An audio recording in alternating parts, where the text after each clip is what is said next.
পাংশু রবিরে করে লোহিত, বিমানে বিমানে বাজে দুন্ধবি, থর থর কাঁপে স্বর্গভীত। দেবকী মাতার বুকের পাথার নড়িল কারাই অকস্মাৎ, বিনা মেঘে হলো দৈত্যপুরীর প্রাসাদে সেদিন বজ্রপাত। নাচে ভৈরব শিবানী প্রথম, জুরিয়া শ্মশান মৃত্যু নাট, বালাসোর বুড়ি বালামের তীর, নবভারতের হলদিঘাট। অভিমন্যুর দেখেছিস রণ, যদি দেখিসনি দেখিবি আয়, আধা পৃথিবীর রাজার হাজার সেনারে চারি তরুণ হটায়। ভাবি ভারতের না চাহিতে আসা নবীন প্রতাপ নেপোলিয়ান, ওই যতীন্দ্র রণমত্ত শনির সহিত অশনিরণ। দুই বাহুয়ার পশ্চাতে তার রুষিতে তিন বালক শের, চিত্তপ্রিয় মনোরঞ্জন নীরেন ত্রিশূল ভৈরবের। বাঙালির রণ দেখে যারে তোরা, রাজপুত শিখ মারাঠা জাট। বালাসোর বুড়ি বালামের তীর, নবভারতের হলদিঘাট। চার হাতিয়ারে দেখে যা কেমনে রুদিতে হয় রে 4000, মহাকাল থরে কেমনে নাকাল নিতাই গোরর লাল বাজার। অস্ত্রের রণ দেখেছিস তোরা, দেখ নিরস্ত্র প্রাণের রণ, প্রাণ যদি থাকে কেমনে সাহসী করে সহস্র প্রাণ হরণ। হিংস বুদ্ধ মহিমা দেখিবি আয় অহিংস বুদ্ধগণ, হেসে যারা প্রাণ নিতে জানে প্রাণ দিতে জানে তারা হেসে কেমন। অধীন ভারত করিল প্রথম, স্বাধীন ভারত মন্ত্রপাঠ, বালাসোর বুড়ি বালাময়ের তীর, নবভারতের হলদিঘাট। সে মহিমা হেরি ঝুঁকিয়া পড়েছে অসীম আকাশ স্বর্গদ্বার, ভারতের পূজ্যা অঞ্জলি যেন দেয় শিবে খাড়া। নীল পাহাড় গগন চুম্বী গিরিশির হইতে ইঙ্গিত দিল বীরের দল, মোরা স্বর্গের পাইয়াছি পথ, তোরা যাবি যদি এই পথে চল। স্বর্গ সোপানে রাখিন চিহ্ন মোদের বুকের রক্ত ছাপ, ওই সে রক্ত সোপানে আরোহী মসরে পরাধীনতার পাপ। তোরা ছুটে আয় অগণিত সেনা, খুলে দিন দুর্গের কপাট। বালাসোর বুড়ি বালামের তীর, নবভারতের হলদিঘাট। ধন্যবাদ। বাঙালি জাতির স্মারক, অগ্নি যুগের মহানায়ক, দেশের তরে দিল প্রাণ, এত বছর পরেও পেল না সে যোগ্য সম্মান। বাঙালি জাতির স্মারক, অগ্নি যুগের মহানায়ক, দেশের তরে দিল প্রাণ, এত বছর পরেও পেল না সে যোগ্য সম্মান। সে তো বিপ্লবী সশস্ত্র সংগ্রামের মহানায়ক, বাঙালি জাতির হলো রে, বাঙালি জাতির হলো রে। সে তো বাঘা জ্যোতি, সে তো বাঘা জ্যোতি, সে তো বাঘা জ্যোতি। বাঙালি জাতির স্মারক, অগ্নি যুগের মহানায়ক, দেশের তরে দিল প্রাণ, এত বছর পরেও পেল না সে যোগ্য সম্মান।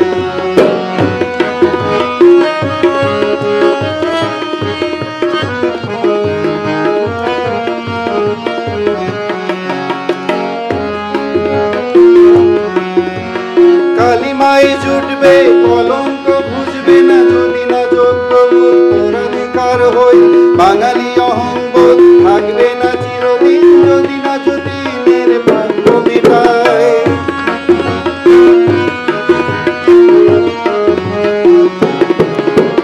কালিমায় জুটবে কলঙ্ক ঘুষবে না যদি না যোগ্য উত্তরাধিকার হই।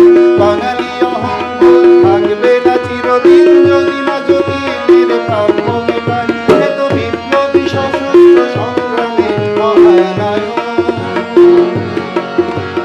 বাঙালি জাতির হলো রে, বাঙালি জাতির হলো রে। সে তো বাঘা জ্যোতি, সে তো বাঘা জ্যোতি, সে তো বাঘা জ্যোতি।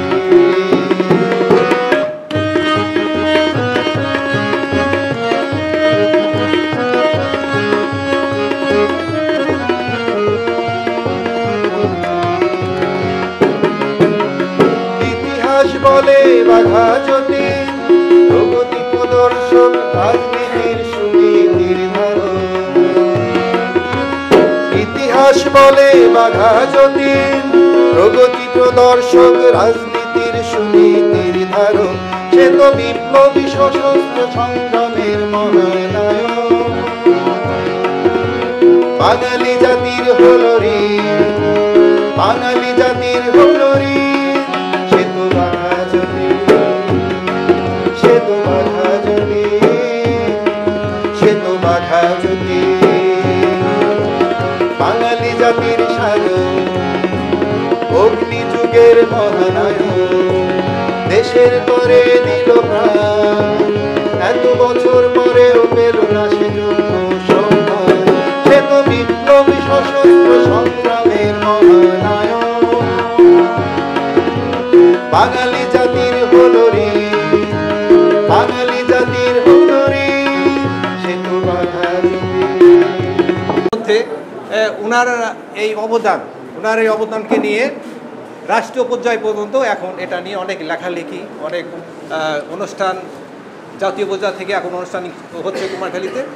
এই জন্যে আমরা গর্ববোধ করি যে এরকম একজন ব্রিটিশ বিদ্রোহী, একজন আমাদের খ্যাতিমান ব্যক্তি, অথচ আমাদের প্রজন্ম আজকে জানতে এবং বুঝতে শিখেছে।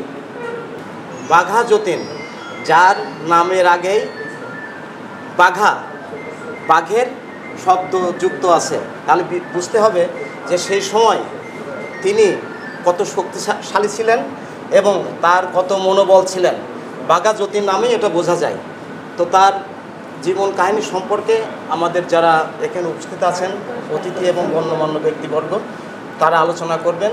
আমি শুধু এটুকুই বলবো, এই মহান মানুষের জন্মদিন এবং তার প্রয়াণ দিবস যথাযথভাবে আমরা প্রতি বছরে যেন পালন করি এবং সর্বসময় ক্ষণে প্রতিক্ষণে আমাদের নতুন প্রজন্মকে জানিয়ে দিতে হবে বাঘা যতীন একটি নাম, অবিস্মরণীয় নাম। তো বাঘা যতীনের তৎকালীন ইংরেজ বিরোধী আন্দোলনের বিশিষ্ট ব্যক্তিবর্গ এবং যারা আন্দোলন সংক্রান্ত গবেষণা করে পথ খুলে দিতেন, তাদের মতো কয়েকজনের সঙ্গে বাঘা যতীনের সম্পৃক্ততা হয় এবং তার ভিতরে আগুনটা আরও জ্বলে ওঠে। ইতোপূর্বেই সে যখন পুলিশ কাছে আসামি হয়ে যায়, তখন সে অধিকাংশ সময় আমরা যখন যে আন্ডারগ্রাউন্ড করি, অনেক দল আছে আমাদের দেশে ছিল, এখনও আছে, বাঘা যতীন আন্ডারগ্রাউন্ড হয়ে যায়। এবং তখনকার দিনে তো রোডঘাট এত উন্নত ছিল না, এত যোগাযোগ ব্যবস্থা এত উন্নত ছিল না।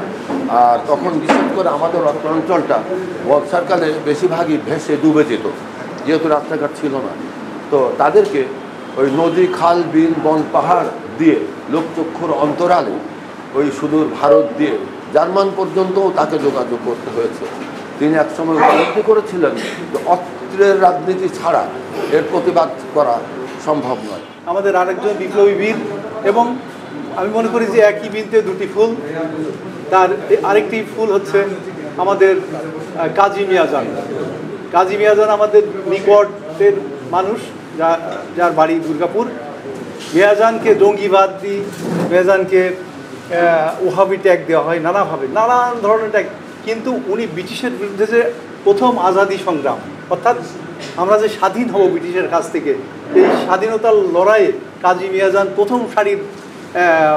প্রথম সারির দিকের যেসব নেতা, তাদের মধ্যে উনি একজন উল্লেখযোগ্য নেতা। এবং উনি নেতৃত্ব দিয়েছিলেন আমাদের ব্রিটিশের বিরুদ্ধে কিভাবে আমরা যুদ্ধ করে আমাদের দেশটাকে আজাদ করতে পারি। আজাদ মানে আজাদ হওয়া মানে স্বাধীন হওয়া। তো এই যে আজাদি লড়াই, এই আজাদি লড়াইটা শুরু করেছিলেন আমাদের কাজী মিয়াজান।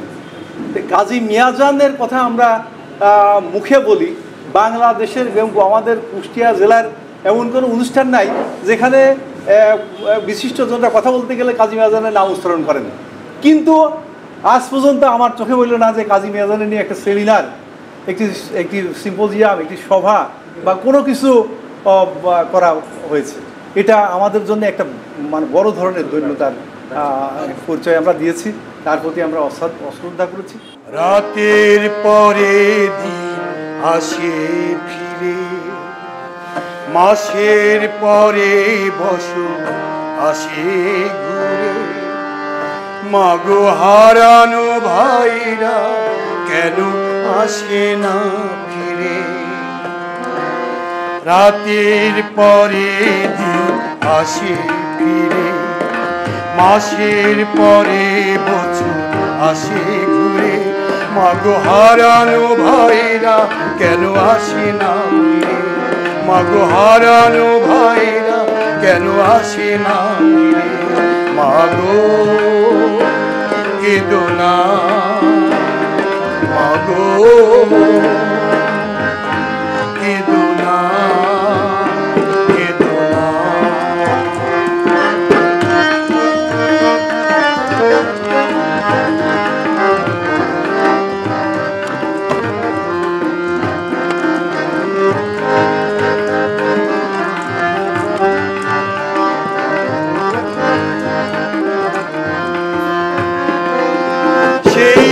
চলে গেল ফিরে এলো না, এখনো কাঁদে তার হতভাগী মা।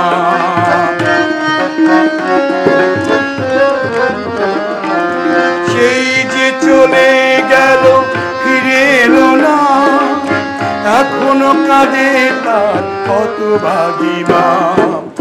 আসবে বলে মায়ের ছেলে, আসবে বলে মায়ের ছেলে, আর তো ফিরে এসে এলো না। মাগো কেঁদো না, কেঁদো না, মাগো কেঁদো না, কেঁদো না।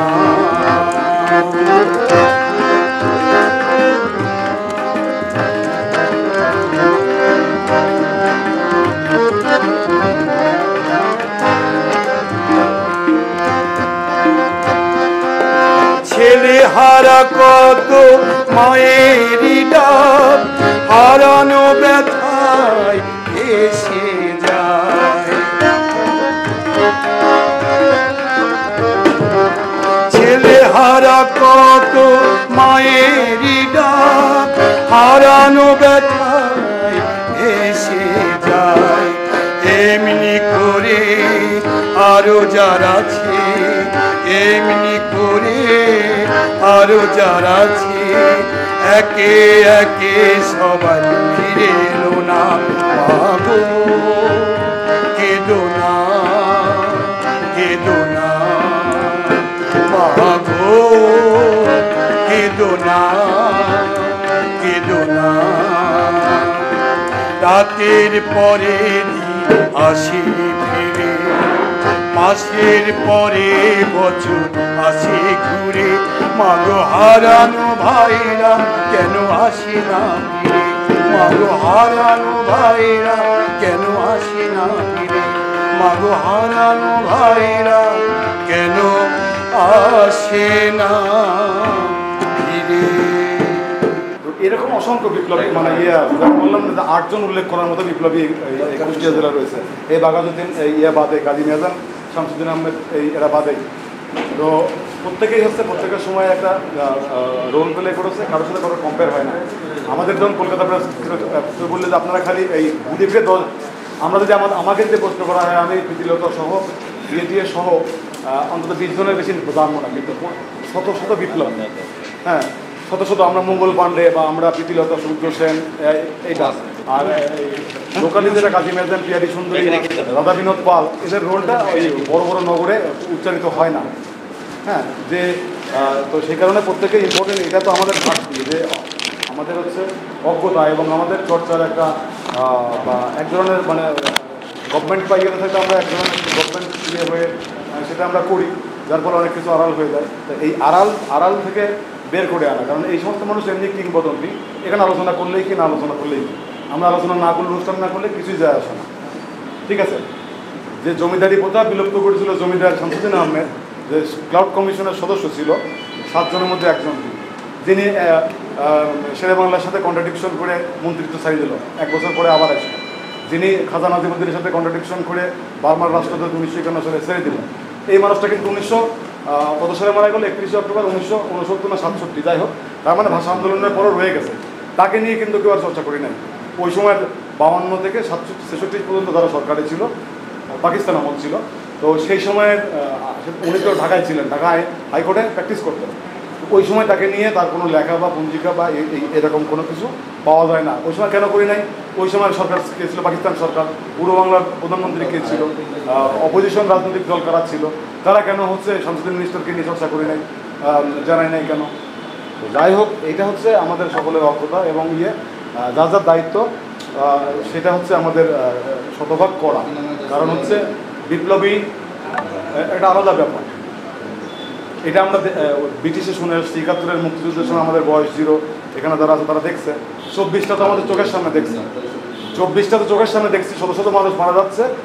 আমার একটা কবিতা ছিল, কথা কীর্তন ছিল, যে কবিরা দেখি ফুল পাখি নদীর ছবি দেয়।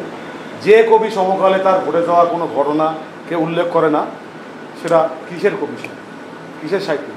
আমি 1996 সালে লিখেছি, যে দেশে ফকিরের চেয়ে বেশি কবি সাহিত্যিক আর নেতা, সেই দেশে কোনোদিন উন্নতি নাই। আমার নেড়া বেলতলার নাটক, ঠিক আছে? তো এটা অনেক ইতিহাস আছে। যে নাটকটা আমার বিএনপির আমলে বেশি করা আটকায় নাই, কিন্তু আওয়ামী লীগ আসার পরে 96 সালে আটকালো, তরুণ ছাড়াই দিল। এই পাবলিক লাইব্রেরি 10 টাকার টিকিটে 97, এটা ঢাকা মাকা সব 20টা শো করছে। যাই হোক, এটা অনেক ব্যাপার। তো শিল্প সাহিত্য ইতিহাসটাকে নিউট্রাল ওয়েতে না চলতে দিলে পরে এক ধরনের যে পাওয়ার সেন্ট্রিক যে ব্যাপারটা, সেটা আমাদের মধ্যে কাজ করে, এটা না কাজ করা। এই জন্য তো শিল্প সাহিত্য। যুগান্তর দল, এই যুগান্তর দল সংগঠিত করেন, কিন্তু প্রকাশ্যে যুগান্তর দল তখন সংগঠিত করা যাচ্ছে না। উনি বান্ধব সমিতি নামে উনি ওই দার্জিলিংয়ের কাছে, যেটা শিলিগুড়ি বলা হয়, শিলিগুড়িতে তিনি একটা বান্ধব সমিতি গঠন করেন। বান্ধব সমিতি গঠন করে ওখানে যুগান্তর দলের আত্মপ্রকাশ করেন। 8 সালে তার বিরুদ্ধে মামলা হয়, আলিপুর বোমা মামলা। ওই মামলায় তিনি ছিলেন, নিক্সন সাহেব বলছেন যে ওই মামলায় তিনি ছিলেন, কিন্তু তার বিরুদ্ধে কোনো প্রমাণ পাওয়া যায়নি, কারণ অত্যন্ত সতর্কতার সাথে তিনি এই সমস্ত বিষয় অ্যাভয়েড করে চলতেন। তারপরে তার বিরুদ্ধে কয়েকজন কর্মচারী এবং পুলিশ কর্মচারী হত্যার মামলা ওঠে। এই মামলা 9 সালে, এই মামলায়ও তাকে কিছু করা যায় নাই। এবং 1911 সালে ব্রিটিশ গভর্নমেন্ট দেখলো যে ইনি একজন বিপজ্জনক ব্যক্তি, অতএব প্রমাণ না পাওয়া গেলেও তাকে চাকরিচ্যুত করা হয়। এবং ওই সময় তিনি রেল লাইনের একটা কি ব্যবসাতে যুক্ত হন, এবং ওই সময় এই রেল লাইনের যে ব্যবসা, ওই সময় এই কয়াতে তার আসা যাওয়া ছিল। এবং উনি আমার ঠাকুরদাদা বলেছেন যে উনি ওই সময় ট্রেন থেকে নামতেন, মানে চলতি ট্রেন থেকে উনি কখনো কখনো এটা নামতেন, উনি ওই সমস্ত কিছু মনে করতেন না। 1913 সালে যখন দামোদরের বন্যা উপদ্রুত এলাকায় তিনি গেলেন, ওই সময় তার এমএন রায়ের সঙ্গে, এমএন রায়ের তখন অন্য একটা নাম ছিল, এমএন রায়ের সঙ্গে তার দেখা হয়। এবং এমএন রায়ের কাছে তিনি বলেন যে আমাদের আন্তর্জাতিক সংস্থাগুলোর সঙ্গে আমাদের যোগাযোগ করে দেন, যুক্তরাষ্ট্র এবং জার্মানির সঙ্গে আমাদের যোগাযোগ করে দেন। জার্মানির সঙ্গে এমএন রায় বললেন যে ঠিক আছে, আমি যাব ওখানে। এবং উনি বলেন যে আমি অস্ত্র আগেই চাইছি, আপনি একটু যান, ওখানে যোগাযোগ করেন। উনি ওখানে যান, যোগাযোগ হয়। এবং উনি এমএন রায় যখন ওখানে যায়, জার্মানিতে যায়, তখন জার্মান সরকার বলে, বাটাভিয়াতে যখন যায়, তখন জার্মান সরকার বলে যে তোমাদের অস্ত্রের চালান চলে গেছে এবং তোমরা সেখান থেকে নাও। তখন ওই অস্ত্রের চালান রিসিভ করার জন্য তিনি চলে আসেন উড়িষ্যা উপকূলে, মানে বালাসোরে। এবং তিনি সেখানে আশ্রয় গ্রহণ করেন একটা জঙ্গলে, সেটা ময়ূরভঞ্জের জঙ্গল। তারপর হঠাৎ করে শোনা যায় যে নীরেন্দ্রনাথ চ্যাটার্জি, তার সঙ্গে যে বাহিনী ছিল, সেই নীরেন্দ্রনাথ চ্যাটার্জি, জ্যোতিষচন্দ্র পাল, তারপরে মনোরঞ্জন সেনগুপ্ত, এরা যারা ছিল, এই নীরেন্দ্রনাথ চ্যাটার্জি খবর পান যে ব্রিটিশ সরকার জেনে গেছে যে বাঘা যতীন অস্ত্র রিসিভ করার জন্য ভুবনেশ্বরে আসছে, উড়িষ্যাতে আসছে। এবং তিনি আরও জানেন যে ওই সময় ব্রিটিশ পুলিশ, টেগার্ট এবং টেগার্টের সঙ্গে আরও কয়েকজন মিলিটারি, একটা যৌথ বাহিনী তাকে হামলা করার জন্য ভুবনেশ্বরের দিকে, ময়ূরভঞ্জের জঙ্গলের দিকে রওনা দিয়েছেন। তখন তাদের ভিতরে একটা বিতর্ক হয়, ওই 5 জনের ভিতরে বিতর্ক হয়, তারা কি জঙ্গলে থাকবেন না প্রকাশ্যে আসবেন। বাঘা যতীন বলেন যে আমরা জঙ্গলে থাকবো না। কেন থাকবো না? কারণ ব্রিটিশরা অত্যন্ত কৌশলী, জঙ্গলে থাকলেই ব্রিটিশরা বলবে যে ডাকাত। আর বাঘের সাথে যে যুদ্ধ করে যে যতীন, সেই জিনিস আমার বাংলাদেশে এখনো আর তৈরি হয় নাই।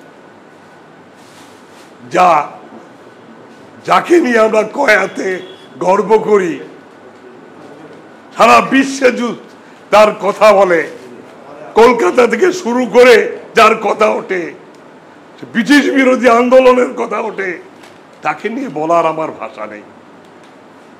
আমি তাকে নিয়ে অনেক পড়াশোনা করেছি,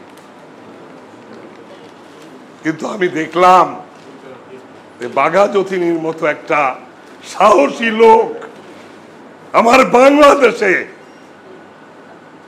এবং কলকাতার মতো একটা শহরে, ভারতবর্ষের মতো একটা শহরে আর পয়দা হবে না কোনোদিন। তাই আমি পরিশেষে বলবো যে আয়োজক আমার কাঙাল, নাম কি ওর যেন, মজিবর, আমার খুব কাছের একজন বন্ধু। ও আমার কাছে সবসময় ঘুরঘুর করে, শিল্পকলায় বসে, একবার ওর সব সময় সংস্কৃতি নিয়ে ওর চর্চা, এই সব সময় চর্চার লোক। আমি একটা লোকই খুঁজে পেয়েছি, ওই ভোর 6টার সময়, তুমি কোনে? আমি বাড়িতে। তুমি আসবা না? আমার একটু কাঙাল হরিনাথে এসে এক কাপ চা খেয়ে যাও। এই যে শব্দ তার মুখ থেকে আমি পেয়েছি, এই লোকটিকেও আজকে স্মরণ করে, এই মুজিবরকে আমি আজকে স্মরণ করছি। হয়তো সে চলে গেল, আমরা এই কুমারখালীতে একখানে এতটি লোক বসতে পারবো কিনা আমি জানি না। তবে আমি বলবো, এই কাঙাল হরিনাথকে শুধু মিউজিয়ামের মাধ্যমে বাঁচিয়ে রাখা হয় নাই, এই কাঙালের মতো, এই মুজিবরের মতো লোককে এই কাঙাল হরিনাথকে বাঁচিয়ে রেখেছে। আর নানে নানে নানে নানে নানে নানে না, কয়া থেকে কৃষ্ণনগর বাংলা বালেশ্বর, এই মাটিতে জন্ম নিছে বিপ্লবী যতীন, জননী তার শরৎ শশী দেবী সাহসিকা নারী। কয়া গ্রামে ছিল তাদের জমিদার বাড়ি, আর বাবা যে তার উমেশ চন্দ্র ঝিনাইদহের সাধুহাটির ইশখালী গ্রামে কৃষক প্রজার দুঃখ কষ্ট প্রতিকার করতেন নীল করে। 1915 সালের 9 সেপ্টেম্বর শোকরে 4 কিশোর জ্যোতিষের বাড়ি কুকসা কুমলাপুরে, বাকি 3 জনের বাড়ি মাদারীপুরে হয়। আর রানে রানে রানে রানে রানে রানে না, কাপ্তিপদা চাষা খণ্ড জঙ্গলে বুড়ি বালাম নদী সাঁতরিয়ে 350 ব্রিটিশ সৈন্যের সাথে যুদ্ধ করেছিলেন যতীন। যুদ্ধক্ষেত্রে জিতপ্রিয় জীবনে যায়, জীবন হারায়, গুলিবিদ্ধ অবস্থায় যতীন ধরা পড়ে যায়। 10 সেপ্টেম্বর বালেশ্বর হাসপাতালে সর্ব আধুনিক নেতা মৃত্যুর পূর্বে বলে গিয়েছিলেন, আমরা মরব দেশ যার জাগবে বাংলাবাসী স্বাধীন হবে। আর সিলাই ব্যান্ডেজ ছিঁড়ে ফেলে যতীন বালেশ্বর হাসপাতালে মৃত্যুর কোলে ঢলে পড়েছিলেন। তার মৃত্যুতে বিশ্বকবি রবীন্দ্রনাথ ঠাকুর বলেছিলেন, এতদিনের পরাধীন দেশে এ মৃত্যু ছোট নয়। বিদ্রোহী কবি কাজী নজরুল ইসলাম ভারতীয় হলদিঘাট কবিতা লিখে জেল খেটেছিলেন। 100 বৎসর হয়ে গেল তবু বাঘা যতীনের বাস্তব ভিটায় ওই কলেজটির নামকরণ হয় নাই। আর কয়া থেকে কৃষ্ণনগর বাংলা বালেশ্বর, এই মাটিতে জন্ম নিছে বিপ্লবী যতীন, জননী তার শরৎ শশী দেবী সাহসিকা নারী। কয়া গ্রামে ছিল তাদের জমিদার বাড়ি। মুক্তির মন্দির সুপারিদাস আছে জলে,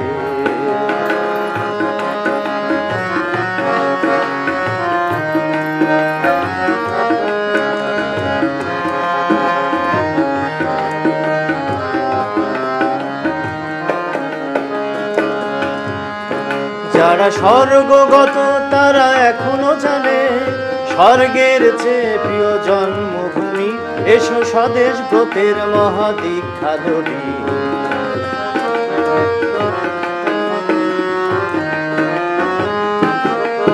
যারা স্বর্গগত তারা এখনো জানে স্বর্গের চেয়ে প্রিয় জন্মভূমি, এসো স্বদেশ ব্রতের মহাদীক্ষা ধরি। সেই মৃত্যুঞ্জয়ীদের চরণ চুমি, যারা জীর্ণ জাতির বুকে জাগালো আশা, মৌন মলিন মুখে জাগালো ভাষা। যারা জীর্ণ জাতির বুকে জাগালো আশা, মৌন মলিন মুখে জাগালো ভাষা। আজ রক্ত কোমলে গাথা, আজ রক্ত কোমলে গাথা মাল্য খানি, বিজয় লক্ষ্মী দেবে তাদের বলে, মুক্তির লেখা আছে অশ্রু জলে। বন্ধনা করি কুমার খালির মাটি, জ্ঞানী গুণের পূর্ণ ভূমি, সোনার চেয়েও খাঁটি। জ্ঞানী গুণের পূর্ণ ভূমি, সোনার চেয়েও খাঁটি। আরে প্রথমে বন্ধনা করি কুমার খালির মাটি, জ্ঞানী গুণের পূর্ণ ভূমি, সোনার চেয়েও খাঁটি। জ্ঞানী গুণের পূর্ণ ভূমি, সোনার চেয়েও খাঁটি। এই তার বুকেতে সুদা ধরায় পদ্মা গড়ায় নদী, নদীর বুকে না ভাসায়া ছুটে চলে মাঝি, নদীর বুকে না ভাসায়া ছুটে চলে মাঝি। এই দ্বিতীয়তে বন্ধি আমি বাউল ফকির লালন, কাঙ্গালার মশার বয়তি শ্রোতাগণ, এই কাঙ্গালার মশার বয়তি শ্রোতাগণ। এই বাংলাদেশের মেয়া জানে মাটিতে, বিশ্বকবির প্রিয় ভূমি ছিলে লাভে, এই বিশ্বকবির প্রিয় ভূমি ছিলে লাভে। এই তারপরে আমি কাঙ্গালার মশার কাঙ্গালার মশার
ভাবনা কেন মাগো, ভাবনা কেন? আমরা তোমার শান্তি প্রিয় শান্ত ছেলে, আমরা তোমার শান্তি প্রিয় শান্ত ছেলে। শত্রু এলে অস্ত্র হাতে ধরতে জানি, তোমার ভয় নেই মায়া, আমরা প্রতিবাদ করতে জানি। ভাবনা কেন? আমরা তোমার শান্তি প্রিয় শান্ত ছেলে, শত্রু এলে অস্ত্র হাতে ধরতে জানি, তোমার ভয় নেই মায়া।